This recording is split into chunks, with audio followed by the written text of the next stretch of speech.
The biggest surprise you're going to hear today is that the York General Healthcare System is at the cutting edge of healthcare in Nebraska and in the middle of the upper Midwest, by the way. Thanks for watching WowBiz TV. My name's Lynn Hinderaker, and I am here in York, Nebraska. Now, that's in central Nebraska, about 8,000 folks here in this community, but it seems when you take a look at the sophistication of the healthcare system in this particular community, you feel like you're in a 30,000 or maybe a 300,000 metro area because of the vision and the progressive commitment and investment in the future that you're going to learn about right now. We've got two different doctors here.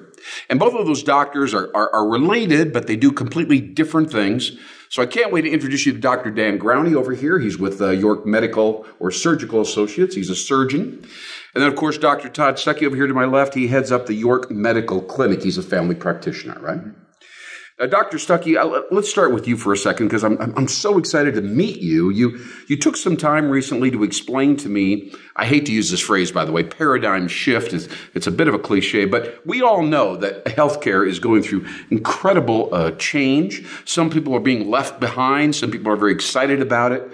Tell us a little bit about the healthcare model that, as president of York Medical Clinic, you're kind of helping up and shaping this community with this. Go ahead. Well, there's a new concept that has been introduced across the country. Yes. That we are really taking part in and believe in, and that's called the patient-centered medical home. Let's say that again, patient-centered medical home. So is the home your clinic or is the home their home and you have a closer relationship? How should we interpret that phrase? Yes, it's more of a concept and it's a comprehensive approach for us to deal with children, adolescents, and adults. Okay. And just real quickly, because I'm going to go talk to Dr. Growney in a minute about that progressive surgery process and the commitment over there, but very briefly, how does it vary? Is it more holistic, more preventative, more expensive, less expensive? But if you had to boil it right down to one thing to explain the shift and this new concept, what would it be? This is a partnership or an ownership in a relationship emphasizing prevention. Okay, so partnership and prevention, two key words there, huh? Correct. All right, well, Dr. Todd Stuckey, I'm going to be back in just a minute. I'm going to go talk to Dan Growney because you actually have some patients that you will send over to Dr. Growney occasionally. Is that correct? Absolutely. Yeah, he's a reliable surgeon. Let's go talk to him because I want to understand how the entire system is progressive in various areas and branches, and you're very interdependent. Dr. Growney, tell me, you've been here 20 years or so. You know the operation intimately.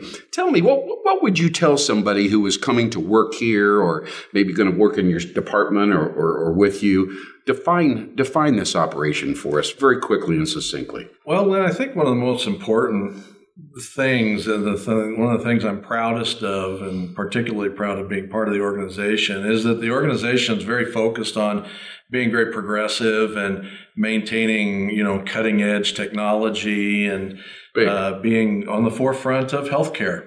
And that's a little unusual, frankly. I just want to reiterate this. I said this at the beginning of the interview. That's not necessarily what people would expect when you talk about an 8,000 community in central Nebraska. Go a little bit further with that. Can you give us maybe a little more examples? They're just investing in technology, new procedures, facilities, what? Absolutely, Lynn. The hospital is always willing to make sure that the equipment we have is the most modern, cutting-edge equipment that's available on the market. Yeah. They're bringing in new procedures as they become developed. They make sure their staff is trained in the cutting-edge technology. That's important. Yeah, absolutely. Just summary, does it allow you to do your job better? Really? No question. Really? We're using good equipment, new equipment, and we can do things that, less forward-thinking institutions wouldn't be able to do. Is that right? Fantastic. Well, I'm going to go over here and talk to Dr. Stuckey for a second. Now, he's assured me that they're doing an outstanding job over here. So let's dive into, let's say, for instance, I come to your facility, York Medical Clinic, and I get involved with you. What's going to happen in step 2 and step 3 as we go deeper into your model? I'm buying all the way in. Am I going to hear from you? Am I going to come back more often? Am I going to spend a lot of money? How should I think about it?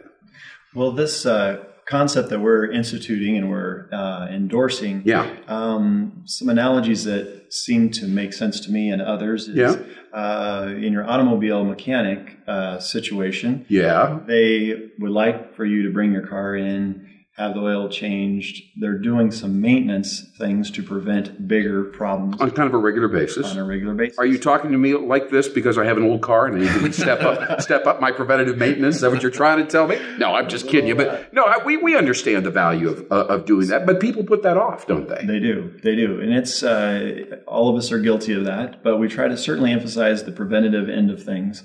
The other thing that we're trying to emphasize in this model is maybe you could think of as an airline pilot. When an airline pilot gets in and gets ready to fly, he doesn't just hope for the best. He has a checklist of numerous things to complete. By human nature, if you've got a list of 50 things to do, it's easy to leave off number 47. So we are certainly using electronic medical records to help us enforce that. I didn't know where you were going, but of course is electronic medical with HIPAA and all that, has that all come together now? Is it a usable operational model at this point? Because I know several years it's been a little bit debated and so on. Exactly. Every year that goes by, it gets better and better. In the office setting, we're in year number 9 for us. So it's really come a long ways.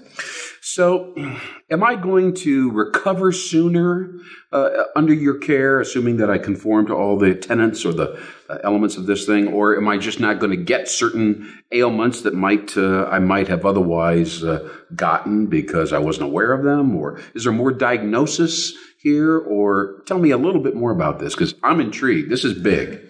Well, we'd like to think all of the above. I guess specifically, we'd like to try to keep you healthier to begin with. Yes. But then if you do have to visit the emergency department or the hospital setting, we would like to not wave goodbye when you leave, but we want to follow up quickly. We want to make sure you understand your medicine list. We want to make sure you get to the follow-up appointments that you're supposed to. So we've added specific employees to full-time track these people down and to facilitate. Build the relationship to a partnership level. Right. And when you use the word partnership, that implies accountability, right? True. You're taking some I guess, responsibility for their general overall wellness. Isn't that correct? True. Am I pushing it too far? No, we would like to take ownership in that and play our part if people would be interested in pursuing it. So, just one quick question, then I want to come back to Dr. Dan. What about the insurance companies? Do they buy into this, or do they resist it and not cooperate? I'm just curious. They are. Naturally, it's a new concept to all of us in the last few years. Sure. We have been partaking in this for probably a couple years. Okay. But the insurance companies are becoming more and more aware that this idea is worth it. They're kind of on board, and they see the benefit for them as well. Correct. All right. Well, I'm going to take that metaphor with the auto mechanic, right? And I'm going to come over here again to Dr. Dan, because I know we'll have a good time chatting about this. You know, when you go to the garage and you kind of look in and watch the garage, you know, the mechanic, he's down in the engine and so on. And a lot of them have technology, right? They have computers and different things, diagnostics, and you watch some interesting graphics and find out whether or not, your engine's performing correctly. I know you take advantage of metrics and measurements and so on, insofar as defining how good we're doing over here at York General Healthcare. Tell me a little bit about the metrics and the measurements. This actually dovetails very nicely into what Dr. Stuckey was talking about those the checklists to make sure that you're following the rules. Okay. And at York General, it's they're able to measure how we're doing in following the rules to keep people. They've determined what it takes to keep people healthy, like your immunizations and your infection prevention, and to make sure that your cardiac patients are on the right medications when they leave the hospital. Yeah. Those are actually federal guidelines that we're proud to follow because they are shown to work. You know, I don't ever hear anybody talking about this. I'm sure this is true for, everybody to some degree, but I've never heard a surgeon bring this up and say, we really consciously conform to these things and stay abreast of them and so on. Absolutely. I think I'm impressed by that. I'm not sure.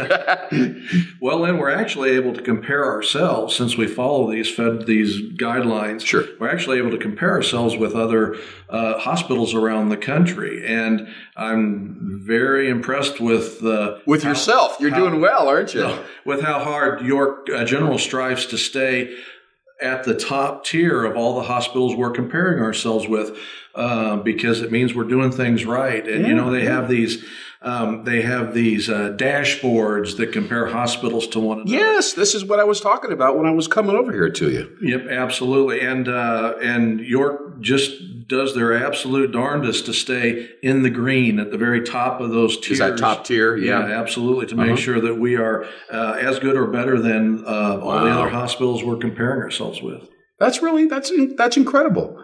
It's got to make you feel proud to see the reports and stuff like that, and deepen your commitment to continuing the best practices. Yes, absolutely. All right.